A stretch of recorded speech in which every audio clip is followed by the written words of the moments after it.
So the container, is so important, and to take that into consideration even before, making your body oil. So I'm going to show you glass containers, and just to give you some kind of ideas and things to think about. So oil is slippery, and then being in glass, that can be dangerous handling it.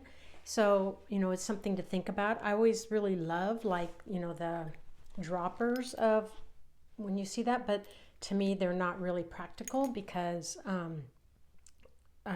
took a kind of a survey one time, and some people said they did like the droppers, but for me, I just it's so easy to knock the bottle over, which I've done before, and then there goes the body oil, and it's just harder to to manage. But that's an option. So right now we're talking about closures on it, okay, onto glass bottles. And so these are all 4-ounce, 120 ml glass bottles. So, well, we can talk about the color too. So this is clear, right? Completely clear. This one is actually frosted. It has a frosted, so you can see the difference of how it looks, in a frosted oil and a clear oil. That's why I have this one here. It looks pretty with the dropper in there, like that. But again, it's your call. Or you can use there's the amber color. There's cobalt blue color. There's greens.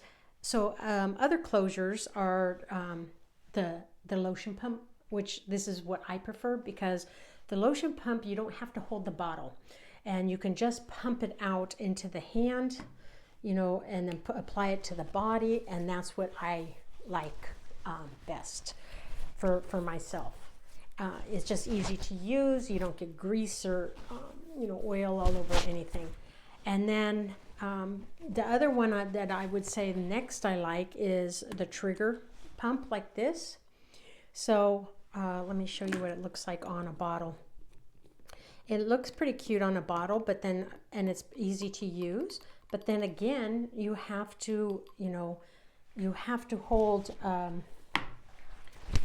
it in your hand. So here's the trigger pump, like that. But then, it's easy to use. It mists out.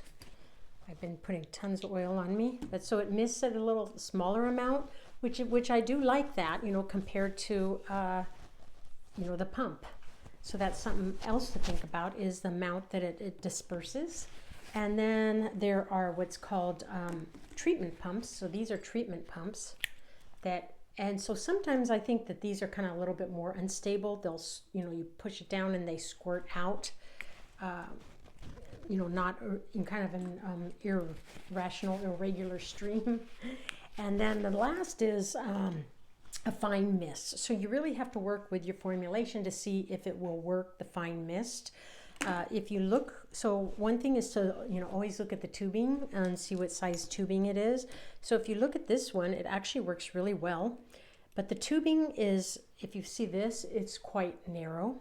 This is it's a tiny, tiny bit, a little bit wider than this one. So again, you have to do testing with your container to see if it is going to, and if it's not going to clog, like to use a fine mister. And then the treatment pump is, you can see the size of this compared to the size of this for dispersing the oil. So that's something to think about. And then also like prices. So, body oils tend to run higher in price, especially essential oil body care, aromatic body oils. And so really, do your research into that. So they run anywhere from $29 to about $120 for about 3.5 to 4 ounces. So, this size. So when you're using essential oils that are expensive and expensive plant oils, you really have to account for that. So, look into that to also know as far as what would be a good base range to charge for your aromatic body oil.